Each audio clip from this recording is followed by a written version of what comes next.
Level 2 questions. So when you're working with your child, reading books and asking questions now at level 2, that means that they're really confident with level 1 questions, and you can start to extend into a few level 2 questions before you're truly working at that level 2 level. But you've got to expose them to those questions. And again, as I said before, if they don't know how to answer the questions, then you're going to model and get them to repeat back the sorts of answers that you're looking for.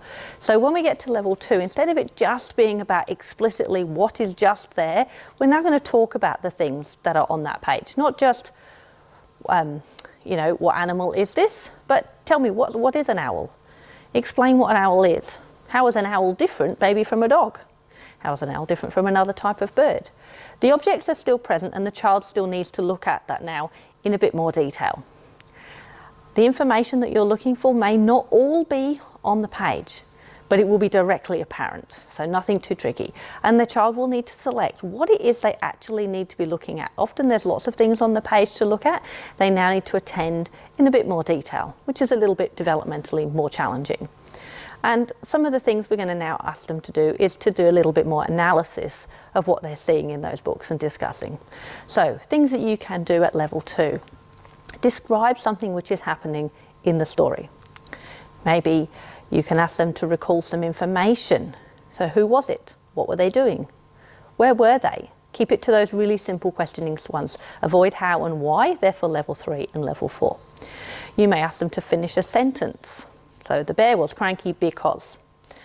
You may start to look at describing what size something might be, what shape it is, what colour is it, how does it feel, how does it taste, what does it smell like, how many can you see, where is it? You may also start to look at what things are used for. So in one of the stories that I'm going to read with you, the mole digging a hole, the animals are all digging holes using different tools. So what tool is he using? Why is he using that one and not another one? So why is this one using a fork? This one's using a shovel. What is the difference between a shovel and a fork? When would you use one and when would you use the other? And you might want to name something from a category. So you might say, okay, so he's digging with a shovel. What else could you use to dig? You could use your hands, you could use a fork. So there's lots of different opportunities to develop. So I'm going to go through now and read to you a mole digging a hole.